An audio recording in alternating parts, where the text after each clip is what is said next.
ꯃꯌꯥꯝꯕꯨ ꯇꯔꯥꯝꯅ ꯑꯣꯛꯆꯕꯒ ꯂꯣꯏꯅꯅ ꯄꯥꯟꯊꯣꯏ ꯃꯉꯥꯡꯅꯩ ꯀꯣꯛꯅꯅ ꯈꯨꯔꯨꯝꯖꯔꯤ꯫ ꯉꯁꯤꯁꯨ ꯃꯍꯧꯁꯥꯒꯨꯝ ꯃꯌꯥꯝꯒꯤꯗꯃꯛꯇ ꯌꯥꯝꯅ ꯅꯨꯡꯉꯥꯏꯔꯕ ꯐꯨꯡꯒꯥ ꯋꯥꯔꯤ ꯑꯃ ꯑꯃꯨꯛ ꯄꯨꯗꯨꯅ ꯂꯥꯛꯆꯔꯤ꯫ ꯋꯥꯔꯤ ꯑꯁꯤꯕꯨ ꯊꯥꯕꯤꯔꯛꯄꯅ ꯃꯣꯅꯤꯀꯥ ꯋꯥꯍꯦꯡꯕꯝ꯫ ꯊꯥꯏꯅ ꯃꯇꯝ ꯑꯃꯒꯤ ꯋꯥꯔꯤꯅꯤ꯫ ꯈꯨꯜ ꯑꯃꯗ ꯌꯨꯝꯕꯥꯜ ꯌꯥꯝꯅ ꯃꯊꯣꯡ ꯆꯥꯗꯕ ꯆꯥꯎꯕꯤ ꯀꯧꯕꯤ ꯑꯃꯒ ꯃꯄꯨꯔꯣꯏꯕ ꯊꯣꯏꯕ ꯀꯧꯕ ꯑꯃꯒ ꯃꯆꯥꯅꯨꯄꯥ ꯄꯨꯛꯆꯥꯎ ꯀꯧꯕ ꯑꯃꯒ ꯂꯩꯔꯝꯃꯤ꯫ ꯏꯃꯥ, ꯁꯦꯜ ꯈꯤꯇ ꯄꯤꯔꯧꯕ, ꯑꯩ ꯊꯕꯛ ꯑꯔꯨꯕ ꯑꯃ ꯆꯠꯀꯗꯕ ꯂꯩꯌꯦꯕ꯫ ꯀꯥꯏꯗꯒꯤ ꯁꯦꯜꯅꯣ ꯄꯨꯛꯆꯥꯎ?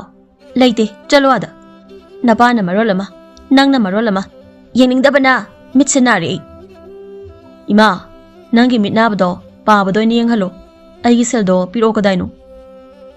ꯃꯃꯥ ꯃꯆꯥ ꯉꯥꯡꯅꯔꯤꯉꯩ ꯇꯥꯟꯖꯥ ꯑꯗꯨꯗ ꯊꯣꯏꯕꯁꯨ ꯆꯪꯂꯛꯂꯝꯃꯤ꯫ ꯍꯩ ꯆꯥꯎꯕꯤ, ꯁꯦꯜ ꯈꯖꯤꯛꯇ ꯄꯤꯔꯛꯑꯣ꯫ ꯍꯥꯍꯥ, ꯅꯨꯡꯉꯥꯏꯗꯀꯣ ꯅꯣꯏ ꯅꯄꯥ ꯅꯆꯥꯅ ꯅꯨꯡꯉꯥꯏꯕꯁꯦ꯫ ꯂꯩꯇꯦ, ꯁꯦꯜꯒ ꯑꯃꯠꯇ ꯂꯩꯇꯦꯀꯣ꯫ ꯅꯣꯏꯅ ꯆꯠꯀꯗꯕ ꯀꯥꯏꯗꯅꯣ ꯆꯠꯅꯈ꯭ꯔꯣ꯫ ꯑꯩ ꯀꯣꯛꯀ ꯆꯤꯛꯏ, ꯅꯣꯏ ꯅꯄꯥ ꯅꯆꯥꯒꯤ ꯄꯤꯌꯨ ꯃꯌꯥꯝꯁꯦ꯫ ꯆꯠꯈ꯭ꯔꯒꯦ, ꯄꯤꯔꯛꯑꯣ, ꯏꯃꯥꯟꯅꯕ ꯃꯌꯥꯝꯅ ꯉꯥꯏꯔꯝꯃꯅꯤ ꯍꯥꯏ ꯋꯥꯅꯤ ꯏꯃꯥ꯫ ꯍꯩ ꯄꯨꯛꯆꯥꯎ, ꯆꯠꯂꯣ ꯑꯥꯗ꯫ ꯄꯥꯈꯪ ꯐꯥꯔꯕ ꯅꯪꯅ ꯍꯧꯖꯤꯛ ꯐꯥꯎꯕ ꯁꯨꯝ ꯅꯃꯥꯗꯒꯤ ꯅꯤꯔꯤꯕ ꯑꯗꯨꯕꯨ ꯅꯃꯥꯏꯗꯨ ꯏꯀꯥꯏꯗ꯭ꯔꯣ?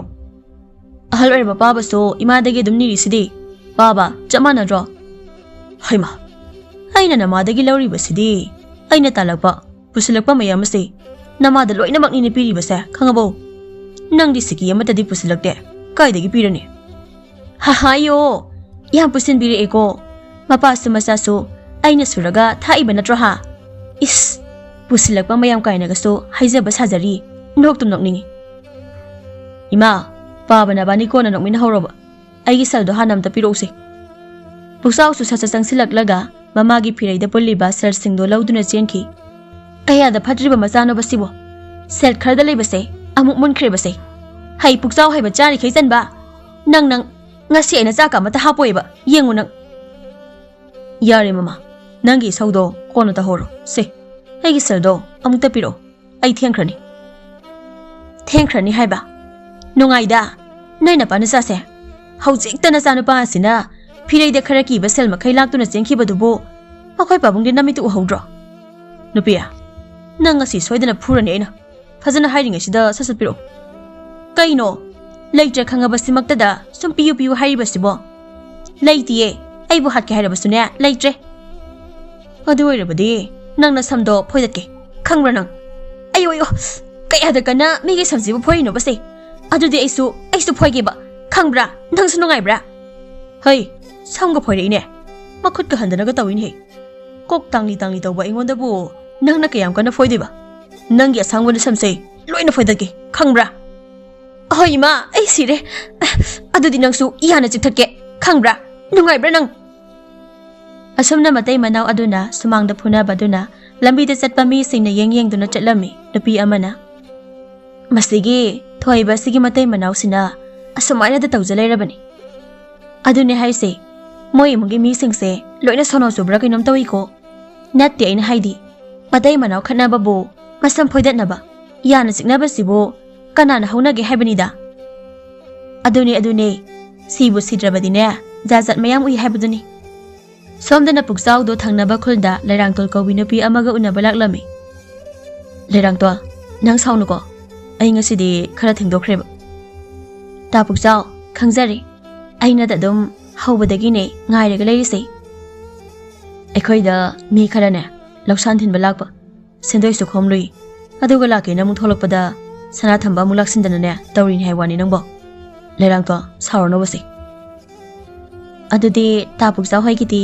ꯁꯦꯜꯒꯁꯦ ꯊꯝꯐꯝꯒ ꯑꯃꯠꯇ ꯂꯩꯔꯝꯃꯔꯣꯏꯅꯦ? ꯑꯗꯨꯕꯨꯗꯤ ꯑꯩꯈꯣꯏ ꯏꯃꯥꯅ ꯅꯍꯥꯜ ꯀꯣꯛꯐꯥꯏ ꯃꯅꯝ ꯅꯝꯃꯦ ꯍꯥꯏꯗꯅ ꯀꯣꯏꯊꯤ ꯊꯤꯔꯒ ꯁꯦꯜ ꯃꯈꯥ ꯊꯪꯕꯗꯣ ꯀꯣꯛꯐꯥꯏ ꯀꯥꯔꯛꯄꯒꯤ ꯑꯣꯏꯔꯝꯃꯤꯅꯦ ꯍꯥꯏ ꯋꯥꯅꯤ꯫ ꯑꯩꯌꯥ, ꯑꯁꯦꯡꯕꯔ ꯇꯥ ꯄꯨꯛꯆꯥꯎ? ꯑꯗꯨꯗꯤ ꯑꯩꯅ ꯍꯌꯦꯡꯋꯥꯏ ꯅꯈꯣꯏꯗ ꯂꯩꯔꯀꯥꯟꯗ ꯁꯅꯥꯒꯤ ꯂꯤꯛ ꯈꯨꯗꯣꯞ ꯁꯅꯥ ꯃꯌꯥꯝ ꯑꯃ ꯁꯥꯕꯤꯌꯨꯀꯣ꯫ ꯑꯦ, ꯁꯅꯥꯒꯤ ꯂꯤꯛ ꯈꯨꯗꯣꯞꯇꯤ ꯅꯪ ꯍꯧꯖꯤꯛꯁꯨ ꯁꯤꯔꯤꯗꯨꯗꯤ꯫ ꯅꯪꯁꯨ ꯅꯊꯟꯇꯅꯤ, ꯅꯣꯏ ꯄꯥꯕꯁꯨ ꯁꯦꯜ ꯄꯥꯏꯕꯅꯤꯅ ꯁꯅꯥ ꯂꯤꯛ ꯃꯌꯥꯝꯗꯤ ꯂꯩꯔꯝꯅꯤꯗ꯫ ꯑꯗꯣ ꯂꯩꯔꯥꯡꯇꯣꯜ, ꯏꯕꯥꯅꯤ ꯂꯨꯍꯣꯡꯂꯒ ꯑꯩ ꯅꯣꯏꯗ ꯂꯩꯕ ꯌꯥꯔꯣꯏꯗ꯭ꯔꯣ? ꯇꯥ ꯄꯨꯛꯆꯥꯎ, ꯏꯊꯟꯇꯅꯤꯅ ꯁꯅꯥ ꯂꯤꯛꯀꯣꯟꯕꯨꯗꯤ ꯃꯌꯥꯝ ꯂꯩꯗ꯫ ꯑꯩꯅ ꯀꯩꯅꯣꯃꯇ ꯄꯥꯝꯃꯦ ꯍꯥꯏꯕꯗ ꯑꯩꯈꯣꯏ ꯄꯥꯕꯅ ꯄꯨꯔꯛꯄꯅ ꯍꯦꯛꯇ ꯍꯥꯜꯂꯤ꯫ ꯑꯗꯨ ꯑꯣꯏꯔꯁꯨ ꯑꯩꯒꯤ ꯅꯨꯄꯥꯅꯒ ꯁꯥꯕꯤꯕꯗꯣ ꯑꯗꯨ ꯑꯣꯏꯅ ꯁꯤꯟꯅꯤꯡꯕꯒꯤ ꯋꯥꯅꯤꯗ꯫ ꯑꯗꯨꯒꯅꯦ, ꯑꯩꯈꯣꯏꯗ ꯂꯩꯕ ꯍꯥꯏꯕꯗꯣ ꯑꯩꯒꯤꯕꯨꯗꯤ ꯌꯥꯏꯌꯦꯕ, Tapuksawsu ithanta po ihaibani noi ma hoina yarakadro. Andubudi chumba. Ado aidi noidana hena lainingeba. Aikhoi mado isaw yam langeba. Adudine Tapukchaw hayengwai aingondagane isawga langa aba masamgado loina phidakadabana aidi. Angam tawno aidi khangde ko lairang to. Hoi Tapukchaw ba aina thokpa adom tawjage. Asomna wari ngihak saraba matungda Pukchaw amadi lairang tonsu mayum-mayumda changkhirami. Memchana Ibema nang bonga saidagi yumsida laijribasibu kadai mu chaluribano nang pabana thibada loirabani ne.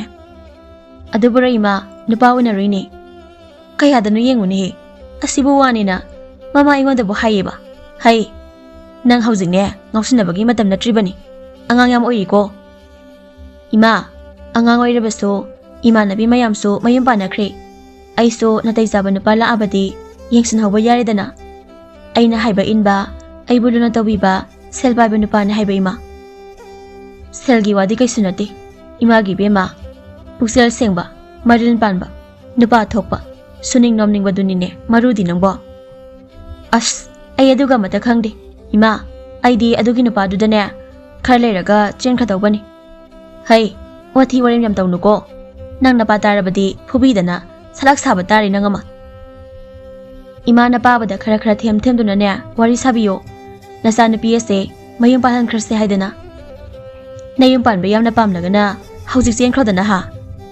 mayum panba asukamna pamba sibu kaya ngangnu khangdiba ngasi desune Tapuksawna chelasi hek haira amaba adom chenkradawni hairak tabai tawbai wani mathang thengnabada hairabadi chenkrage imana siyarabanina kariya mamingbo Pukchaw kainaga ibema nangi nupadubu mabuk kayam chawrage ne hayeng maraldi laitana chagam chaba pamba suningdaba nupa oiramdana nangna muk thaksani ko as ekhoi ma sidiba aise yamna wahaningba mali aduguma nupa oiramagana ekhoi pabagi maral mayamse loina ina lawdoini ibema nangi maidubo iroi mawun amanna pabro ikaiba ma ikhang khangdaba dawna tawriba sibo kamai tawrino as yari sima ado ai hayengwai lohonglaga aigi nupado sida puraga leiba yabro tu napa lae napada mo hangawroko kaidawre mama isa napina kari harino ne baba ekhoi ma sibo dombiro aidi sumsuman silebo aingondane poktabi machagi mongdane mana tawrise isa dabo namana kai tawrino ne ho adubura baba aina pabagi maral mayamse aigi loina oidoine haiba ekhoi mana yarui is kaya da hairibano yengone mase hayeng mayumga palagane mawadaga oida padaba pautam sinbaga haidori poni ima nasin thino nang haidudi ngasai baba ekhoi ma se masin si am thire masak siso langka sangbi mali ama sindu asiba baba ipagi leiriba iral pumba isagi ngaktani ne yengoi namaga igagidi isa khaktani isa natana kana saleba nati aduga namada aduna hainuko sum hainakhini hayawai phawba takpadaga lawgadaba nachanapi nateda madugi angangdo sida sangbi manbi aina nine nang poklibase khangaba mama nang su angang siga chap heng manida malibu mali haibani saunu ne nangbo mapa noi ngasi ai hunde am hawrakanuko ai ipamda chasakhisani napa na sama na manaduna ai honda sum khanaba hawba noi baba ima se kapak tawri sigi matang si yorabadi ai imunda sangkhrage baba ga imaga kena dana amuk themna horoko kaya da songlam chadriba angang nu yengone masiba hai mama ai khoi anina namit tha yengbagum yengjariba ai khoi gi janupi si chawraklene mahak nei khoi bu thadokna chakhrabadi ai khoi ani di onthokna wa hawrani da asengba mapa matamdo suaw yohaningde do yohaningde haiduna ai khoi na phaduna thambaso yaba nate do ai khoi na lekhidraba matamda isagi ni haibada kana amata lehori doribani aduni mama aindi janupi si hayeng sida dum leijarabasu yaba khitang nangba masil manaw khari yamna pokpa ama sum yengsira khalibani as mapa tawi lakpirunuko choptana toknani isagi pamba isana dum thijasanu ai khoi su Mabu hek pokliba mama mapani ne. Aikhoibu mana kaisu hundoktuna thamgadaba nate. Amara maraina dum tawjasani. Aidi aikhoi su phana naha oidi. Chahi yangkai phawu subu natri. Aduna ahanbe isudo. Aikhoi anina yokla sira haidana kana khali. Yare se makhoi mapa. Isanaga taraga mayum panba yare khandana amuk haraubuna loirani. Nasa sinaga kharaga pamjare. Mapa masa chap hengmani. Si hairanduna memsa su hawai khirami bobodi phamduna lehaurami. Somdana khabana. Ine puksau halaktribo. Halaktrini ibungo kari leire. As ai thabak chakadabagi ngairabani ba. Mana gi furi khongra wairaga sakhraga halaktreba. As ai thabak amada nangarida tawrise. Nangwandagi mana waikriba. Nangsu nangar hairabadi amuk lawba laktrabasu nangi araiba ama kok selaga chatlu yadro. Hore moi mama sigi sonose. In ikabane. Ahal angang khaktana wabu toksilamni ko. Kaidauba ibungo murum soliduna. So halaktri mana nangondagi waikhiba phizolda isa nupada yamna paksaramgadaba malida. Haidi nangna papap tanarakpasida haibani ko. Ine yam phazakibane. Daramda charuyat pamangkhibane. Mabuk managa do tahi tahi kangadana. Hera isa nupada dumaina gadi hainuda. Aigi isadi tompokne masak matawga phazakraba. Mabuk khara kangbadudine aina isa mathantani haidana ahawba nungtigi pizariba khangabo. Sakta nangumbanagasu aigi isabu noknadanaga tawri. Mama ni na sakta siga sono na marola machuriba. Masa siso mama ga chamhemane. Ngangna ringai tanja aduda puksau su sanglaklammi makhongda sadal amata su tonglakti. Isa halaklidana onthokna su phazakreda ko aigi sanupase chungphiral na marola machariba. Ado nangi sandaldi kadai da lehore. Imagi bungo thabak mana amatta sudaba isagi tho lawba khongsina nunglak sida lakpasidi imagi thamoi se kairine. Yam chari chungphira buk lawba mabuka manaba mahek pansilaba. Ima aina itaw thambawdagi sandal waibani. Ado lambida ngairami adu la hore aduna tongoktrini. Yare puri khongraw do piro ai thengabani. Pugrano haibaso yade. Amuk selaga chakre. Aina somdana ngaidi. Thenga kansida pirose sasat. Hoi beida adum pirakadaba leirabasida ngakta ngairamuko. Ai amta hongdokhigi. Puksau dumana wairaga seluba mafimaroldo puthoktuna piraklami. Manam namarol manam thiriba. Irule sulo lujadramna ha. Yari puro ibungo nam thiragana heksudoro. Kaya ado isitriba nupano yengune. Khangnina mathange waiba lakpada aina pibra yengobana.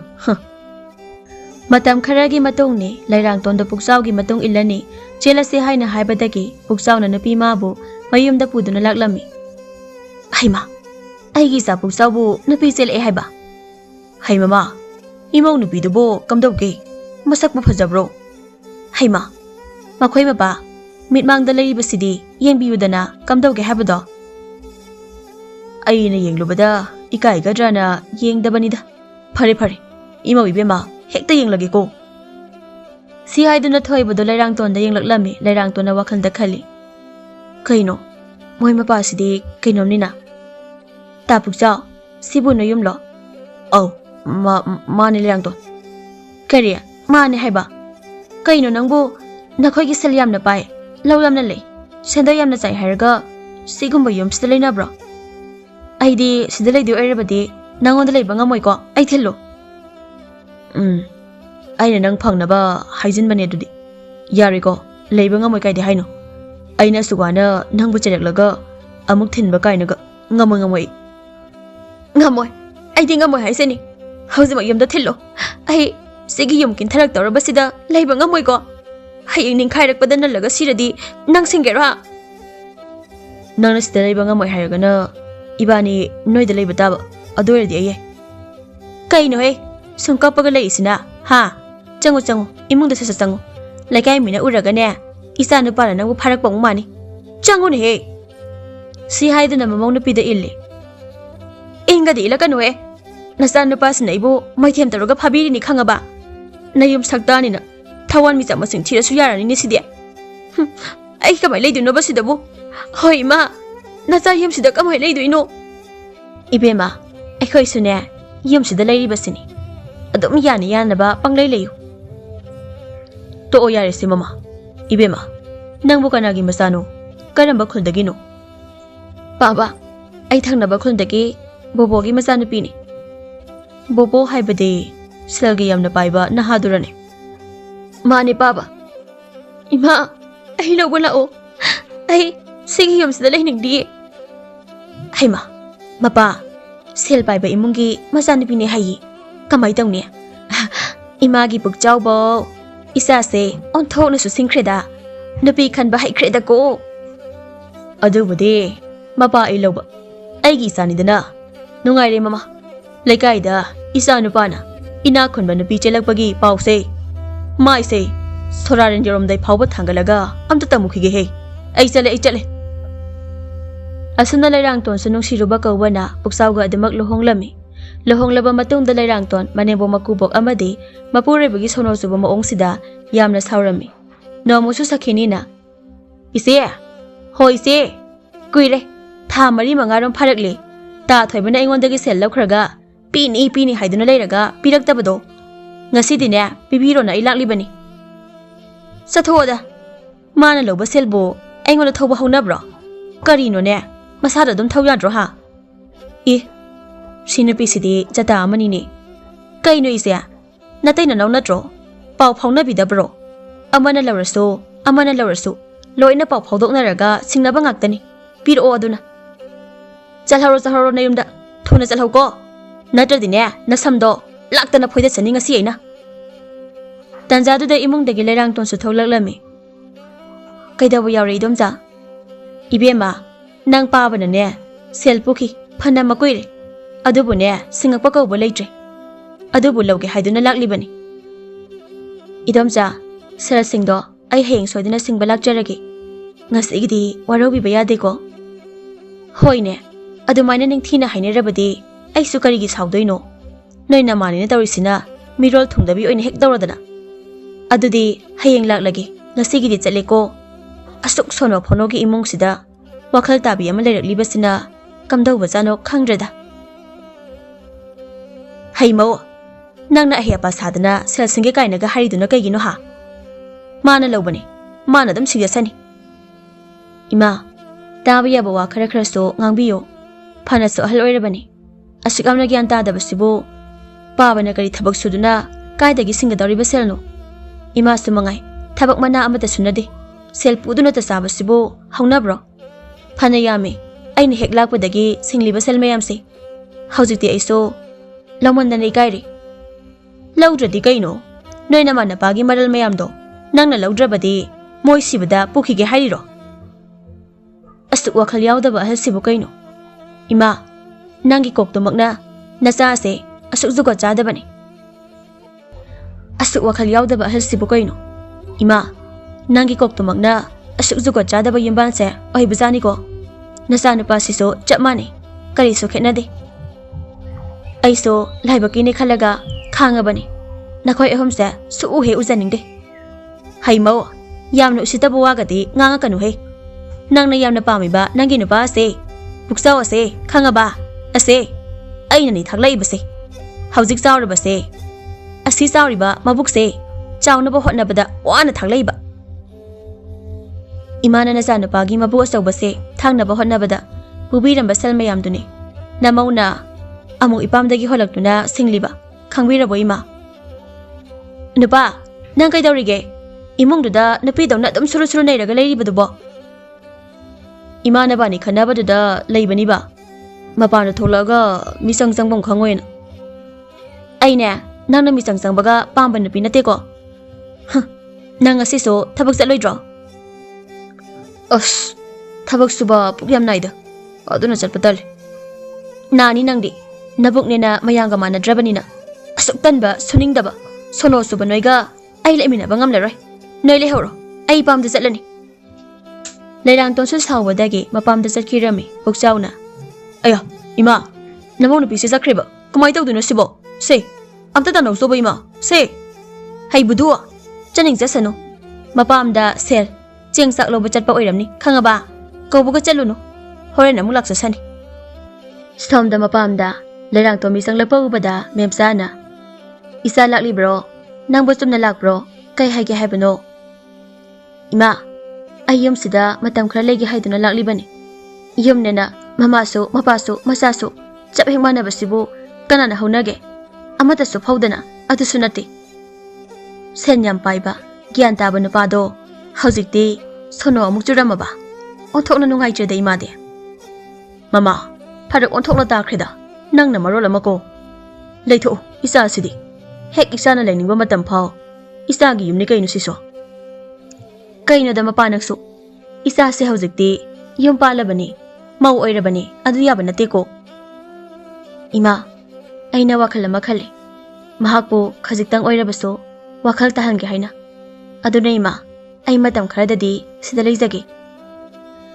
ꯃꯦꯝꯆꯥꯁꯨ ꯃꯆꯥꯒꯤ ꯋꯥꯗꯨꯗ ꯌꯥꯔꯗꯨꯅ ꯂꯩꯔꯣ ꯍꯥꯏꯅ ꯂꯩꯍꯜꯂꯝꯃꯤ ꯅꯨꯃꯤꯗꯥꯡꯒꯤ ꯃꯇꯝꯅꯤ ꯏꯃꯥ ꯑꯩꯅ ꯉꯁꯥꯏꯅ ꯍꯥꯏꯕ ꯅꯠꯇ꯭ꯔꯣ ꯅꯪꯉꯣꯟꯗ ꯅꯃꯧ ꯅꯨꯄꯤꯗ ꯐꯥꯎꯔꯨꯆꯣꯅ ꯑꯗꯨꯗ ꯏꯃꯥꯅ ꯌꯥꯗ꯭ꯔꯦ ꯑꯗꯨꯒ ꯍꯧꯖꯤꯛꯇꯤ ꯀꯩ ꯁꯥꯔꯒꯦꯕ ꯍꯜꯂꯛꯇ꯭ꯔꯦꯕ ꯑꯃꯨꯛ ꯑꯩꯁꯨ ꯈꯪꯕ꯭ꯔꯣ ꯑꯗꯨꯕꯨ ꯅꯪꯅ ꯑꯩꯉꯣꯟꯗ ꯑꯃꯨꯛ ꯉꯥꯡꯂꯤꯕꯗꯨꯅ ꯑꯩꯁꯨ ꯄꯥꯈꯠꯂꯤꯕꯅꯤ ꯏꯃꯧꯗꯣ ꯑꯃꯨꯛ ꯍꯜꯂꯛꯇ꯭ꯔꯕꯗꯤ ꯑꯩꯈꯣꯏ ꯆꯔꯥ ꯍꯦꯟꯗꯨꯅꯅꯦ ꯍꯥꯟꯅꯒ ꯑꯃꯨꯛ ꯂꯩꯕ ꯇꯥꯕꯅꯤꯅꯦ ꯑꯩꯅ ꯅꯃꯧ ꯅꯨꯄꯤꯗꯣ ꯋꯥꯅ ꯊꯤꯖꯔꯤꯅꯤ ꯈꯪꯉꯕ ꯑꯗꯨꯒ ꯁꯦꯜ ꯄꯥꯏꯕ ꯁꯥꯔꯒ ꯅꯝꯗꯅ ꯄꯨꯔꯛꯏꯅꯤ ꯆꯠꯈ꯭ꯔꯒ ꯍꯜꯂꯛꯇ꯭ꯔꯦꯕ ꯍꯧꯖꯤꯛꯇꯤ ꯁꯤ ꯀꯃꯥꯏ ꯇꯧꯗꯣꯏꯅꯣꯕꯁꯦ ꯃꯁꯤ ꯄꯨꯝꯕꯁꯦ ꯅꯣꯏ ꯅꯄꯥꯅ ꯊꯣꯛꯍꯟꯕ ꯉꯥꯛꯇꯅꯤ ꯁꯨꯅꯤꯡꯗꯕ ꯑꯅꯥꯟꯕ ꯐꯤꯖꯣꯜ ꯁꯦꯠꯂꯒ ꯑꯍꯥꯎꯕꯗ ꯆꯥꯅꯤꯡꯕ ꯅꯪꯅꯅꯤꯁꯦ ꯅꯪꯅ ꯍꯩ ꯃꯃꯥ ꯀꯩꯅꯣ ꯅꯪꯅ ꯑꯩꯉꯣꯟꯗ ꯉꯥꯡꯂꯤꯕꯗꯣ ꯂꯤꯆꯩꯁꯤꯅ ꯅꯝꯌꯥꯡꯗꯨꯗ ꯆꯤꯡꯂꯛꯎ ꯍꯥꯏꯕ꯭ꯔꯣ ꯑꯩꯕꯨ ꯁꯨꯅꯤꯡꯗꯕ ꯀꯥꯏꯅꯒ ꯅꯠꯇ꯭ꯔꯣ ꯅꯪꯅ ꯅꯠꯇ꯭ꯔꯣ ꯁꯈꯤꯅꯤꯗꯒꯤ ꯁꯦꯜ ꯄꯨꯔꯒ ꯁꯤꯡꯗꯕꯗꯒꯤ ꯌꯨꯝꯁꯤꯗ ꯊꯧꯕ ꯂꯥꯛꯄꯗꯒꯤ ꯊꯣꯛꯂꯤꯕ ꯉꯥꯛꯇꯅꯤ ꯈꯪꯉꯕ ꯁꯨꯅꯤꯡꯗꯕ ꯑꯍꯥꯎꯕ ꯆꯥꯕ ꯄꯥꯝꯕꯣ ꯃꯁꯤ ꯀꯌꯥꯗ ꯎꯁꯤꯠꯇ꯭ꯔꯤꯅꯣ ꯌꯦꯡꯉꯨꯅꯦ ꯑꯗꯨꯗꯤ ꯈꯪꯕ꯭ꯔꯥ ꯂꯤꯆꯩꯁꯤꯅ ꯀꯜꯂꯕꯗꯤ ꯋꯥꯈꯜ ꯇꯥꯔꯛꯂꯝꯂꯅꯤꯅꯦ ꯑꯩꯌꯣ ꯑꯉꯥꯎꯕꯧ ꯑꯁꯦꯡꯕ ꯍꯥꯏꯕꯗ ꯁꯥꯎꯕ ꯃꯍꯨꯝꯁꯤꯅꯒ ꯃꯤꯉꯣꯟꯗꯒ ꯀꯜꯂꯤꯅꯦ ꯑꯗꯨꯗꯤ ꯅꯪꯁꯨ ꯅꯨꯡꯉꯥꯏꯕ꯭ꯔꯥ ꯑꯦ ꯃꯄꯨꯔꯣꯏꯕꯗꯒ ꯃꯈꯨꯠ ꯀꯍꯜꯂꯤꯅꯤ ꯑꯗꯨꯗꯤ ꯅꯪꯁꯨ ꯀꯟꯒꯦ ꯑꯌꯣ ꯁꯤꯔꯦꯍꯦ ꯍꯤꯡꯆꯥꯕꯧ ꯑꯁ ꯏꯃꯥ ꯄꯥꯕ ꯌꯥꯔꯦꯁꯤ ꯇꯣꯛꯑꯣ ꯂꯣꯏꯅ ꯇꯣꯛꯑꯣ ꯑꯝꯇ ꯑꯩꯒꯤ ꯅꯨꯄꯤ ꯆꯠꯈꯤꯕꯒꯤ ꯃꯊꯥ ꯁꯥꯔꯤꯀꯥꯟꯁꯤꯗ ꯅꯣꯏ ꯑꯅꯤ ꯈꯠꯅꯕ ꯑꯃꯨꯛ ꯌꯦꯡꯅꯤꯡꯗꯦꯕ ꯑꯩ ꯃꯊꯪꯒꯤ ꯅꯨꯃꯤꯠꯅꯤ ꯄꯨꯛꯆꯥꯎꯅ ꯂꯩꯔꯥꯡꯇꯣꯟꯒꯤ ꯌꯨꯝꯗ ꯂꯩꯔꯥꯡꯇꯣꯟꯕꯨ ꯂꯧꯕ ꯂꯥꯛꯂꯝꯃꯤ ꯕꯥꯖꯦ ꯏꯃꯥ ꯅꯃꯥꯛ ꯂꯥꯛꯆꯔꯤ ꯑꯣ ꯅꯪ ꯂꯥꯛꯂꯤꯕ꯭ꯔꯥ ꯀꯩ ꯂꯩꯔꯦ ꯆꯪꯉꯧ ꯑꯩ ꯂꯩꯔꯥꯡꯇꯣꯟ ꯂꯧꯕ ꯂꯥꯛꯏꯅꯦ ꯕꯥꯖꯤ ꯀꯔꯤ ꯏꯆꯥ ꯅꯨꯄꯤ ꯂꯧꯕ ꯂꯥꯛꯂꯤꯅꯦ ꯍꯥꯏꯕ ꯌꯥꯔꯣꯏ ꯏꯆꯥ ꯅꯨꯄꯤꯗꯤ ꯅꯣꯏꯒꯤ ꯁꯨꯅꯤꯡꯗꯕ ꯃꯔꯛꯇꯨꯗ ꯆꯠꯂꯔꯣꯏ ꯍꯥꯏꯔꯤꯅꯦ ꯀꯃꯥꯏ ꯇꯧꯕ ꯕꯥꯖꯦ ꯑꯩ ꯂꯩꯔꯥꯡꯇꯣꯟꯕꯨ ꯌꯥꯝ ꯅꯨꯡꯁꯤ ꯑꯩ ꯃꯥ ꯄꯨꯔꯒ ꯆꯠꯆꯈ꯭ꯔꯒꯦꯕ ꯅꯠꯇ꯭ꯔꯒ ꯑꯩꯁꯨ ꯁꯤꯗ ꯁꯨꯝ ꯂꯩꯌꯨ ꯍꯥꯏꯔꯁꯨ ꯂꯩꯖꯔꯒꯦꯕ ꯍꯩ ꯁ꯭ꯋꯥꯏꯗꯒꯗꯤꯅꯦ ꯅꯪ ꯂꯩꯕ ꯌꯥꯕ ꯅꯠꯇꯦ ꯆꯠꯂꯣ ꯃꯇꯝ ꯈꯔ ꯂꯩꯔꯒ ꯃꯄꯥ ꯑꯩꯅ ꯏꯆꯥꯁꯦ ꯑꯃꯨꯛ ꯊꯤꯜꯂꯛꯀꯦꯀꯣ ꯍꯧꯖꯤꯛꯀꯤꯗꯤ ꯅꯪ ꯆꯠꯂꯣ ꯑꯩ ꯆꯠꯂꯣꯏ ꯕꯥꯖꯤ ꯂꯩꯔꯥꯡꯇꯣꯟ ꯍꯦꯛ ꯄꯨꯗ꯭ꯔꯤ ꯃꯈꯩ ꯑꯩ ꯁꯨꯡꯆꯠ ꯆꯠꯄ ꯉꯝꯃꯣꯏ ꯂꯩꯔꯥꯡꯇꯣꯟꯁꯨ ꯇꯥꯟꯖꯥꯗꯨꯗ ꯊꯣꯛꯂꯛꯂꯝꯃꯤ ꯅꯨꯄꯥ ꯅꯪ ꯌꯥꯝ ꯊꯨꯅ ꯆꯠꯈ꯭ꯔꯣ ꯑꯩ ꯃꯇꯝ ꯈꯔ ꯌꯨꯝꯁꯤꯗ ꯂꯩꯔꯅꯤ ꯂꯩꯔꯥꯡꯇꯣꯟ ꯅꯪ ꯑꯩꯕꯨ ꯅꯨꯡꯁꯤꯗ꯭ꯔꯕꯣ ꯑꯩꯗꯤ ꯅꯪ ꯌꯥꯝꯅ ꯅꯨꯡꯁꯤ ꯍꯥꯏꯁꯤꯅꯤ ꯅꯪ ꯊꯥꯗꯣꯛꯑꯒ ꯆꯠꯄ ꯑꯩꯗꯤ ꯁꯨꯡꯉꯝ ꯉꯝꯃꯣꯏ ꯑꯩ ꯅꯪꯕꯨ ꯌꯥꯝ ꯅꯨꯡꯁꯤ ꯑꯩ ꯅꯪꯒ ꯀꯥꯏꯅꯕ ꯁꯨꯡꯉꯝ ꯉꯝꯂꯣꯏꯀꯣ ꯍꯩꯃꯥ ꯁꯤꯗꯤ ꯄꯨꯔꯥ ꯃꯑꯣꯡ ꯑꯃꯅꯤꯅꯦ ꯀꯩꯅꯣꯅꯦ ꯃꯤ ꯂꯩꯌꯦꯒꯁꯦ ꯑꯃꯠꯇ ꯈꯪꯗ꯭ꯔꯕꯣ ꯅꯪꯕꯨ ꯕꯥꯖꯤ ꯑꯩꯅ ꯍꯥꯏꯔꯤꯕ ꯋꯥꯁꯦ ꯑꯁꯦꯡꯕꯅꯤ ꯑꯩ ꯃꯥ ꯌꯥꯎꯗꯅ ꯍꯤꯡꯕ ꯉꯝꯂꯣꯏ ꯑꯩꯈꯣꯏ ꯕꯥꯅꯤꯕꯨ ꯀꯥꯏꯅꯍꯟꯕꯤꯅꯣ ꯀꯔꯤꯅꯣ ꯅꯪꯅ ꯉꯥꯡꯂꯤꯕ ꯃꯌꯥꯝꯗꯨꯕꯣ ꯔꯤꯄꯤꯠ ꯂꯩꯔꯥꯡꯇꯣꯟꯗꯨ ꯏꯀꯥꯏꯅ ꯀꯔꯤꯅꯣ ꯅꯪꯅ ꯉꯥꯡꯂꯤꯕ ꯃꯌꯥꯝꯗꯨꯕꯣ ꯅꯃꯥꯏꯗꯣ ꯏꯀꯥꯏꯕ ꯑꯃꯠꯇ ꯈꯪꯗ꯭ꯔꯕꯣ ꯃꯁꯦ ꯏꯄꯥꯅꯤ ꯈꯪꯉꯕꯣ ꯑꯁꯦꯡꯕ ꯍꯥꯏꯕꯅꯤ ꯀꯩꯅꯣ ꯅꯪꯁꯨ ꯍꯥꯏꯗꯨꯗꯤ ꯑꯩ ꯌꯥꯎꯗ꯭ꯔꯗꯤ ꯍꯤꯡꯕ ꯉꯝꯃꯣꯏꯅ 이베마, 아이 마시 ꯌꯥꯝ ꯍꯩꯅꯗꯦꯍꯦ. ꯅꯪ ꯆꯠꯂꯣ. 이사보 이빠나 ꯌꯨꯝꯁꯤꯗ ꯂꯩꯍꯟꯅꯤꯡꯗꯕ ꯅꯠꯇꯦꯀꯣ. ꯑꯗꯨꯕꯨ ꯆꯠꯂꯣ. ꯅꯔꯥꯏꯕꯛꯀꯤꯅꯤ ꯈꯜꯂꯒ ꯌꯨꯝꯗꯨꯗ ꯂꯩꯔꯨꯔꯣ ꯆꯠꯂꯣ. ꯎꯄꯥꯏ ꯂꯩꯇ ꯂꯩꯔꯥꯡꯇꯣꯟꯗꯣ ꯃꯌꯨꯝꯗ ꯑꯃꯨꯛ ꯍꯜꯂꯛꯂꯝꯃꯤ. ꯍꯩꯃꯥ, ꯏꯃꯧꯁꯅ ꯍꯜꯂꯛꯂꯤꯗꯅ ꯋꯥꯔꯝꯃꯅꯤ. ꯄꯣꯊꯥꯖꯔꯨꯔꯣ. ꯏꯃꯥꯅꯅꯦ imunggi thabakhay loina tawrage ko. Ima, ngasidagi paba nabani aigi nupina saugadaba wa nganganu ko. Wana kapaga purai namong nupisi. Nganglo he, aibu angawbiro, ai siloi khangini. Ado ibema, nangbana pamdagi kai purage. Kem he purakte. Paba ga imagana suningdaba mayam thakpa ngamlare haidana kemta piyu yadri. Kai hada phatriba matay manaw na yenguni he. Aikhoina moina piraga khara chaba sida. Is suningdaba mayam thakpa kainaga haijaba sariba. Lairiba maral mayam dabo macha nupi sidaga piningdene. Sibada pudoira khangdiba. Ima, noige adugumba sono suba nakoktudani. Aini yamna sanglibase. Migi maral adu amna pamliba do kaigino. Nasana thabak mana amata susude. Aduga nungaiba na pamliba. Hais, mau sawanba yade haiko. Isa nupana. Ho ima soire. Saurano ko imau ibema. Mama, imau halaklabro. Hoi, nasa nupana ne kaptuna pura ini haribasini. Mapa, aikhoi isa nupase singdro. Mapa ilauribani ne. Ado mama, maubu mapamdagi kari pure haibagine. As kari supuraktaba malida. Moi mama mapana suningdaba thakpa ngamloina pira uyadi. Aikhoibu suningdaba kaina haiba. Moigi mapaduna gaso. Mapa, asengba haijaba oiramnida. Sabiyurano. Suningde haijabani. Mama, nang amu haurabra ha. Si hainabadagi matay manawdo amu sumang matondoda phudatnarami. Kanamtana khambidabadagi talladuna muktokri. Matam kharagi matungda lairangtona mapureba puksawbu themduna magi mama mapagi lairiba lawingkhol singdo mabani suminarami. Madudagi makhoi phongmayam ama haptuna henjang napi yonduna nungaina leikhirami. Chawbi amadi thoibagi sono subadudi adumak chuduna leirami. Hojdi lairangton sumasa nupa ngakta phaiba poklami. Bobo amadi memsadi hanninga leitana haraujarami. Makhoina angang ama yokhirami. Mama mapagi manakta ama lehaurami asumna lairangton laurabadagi puksawgi imongdo nungaina pankhirami.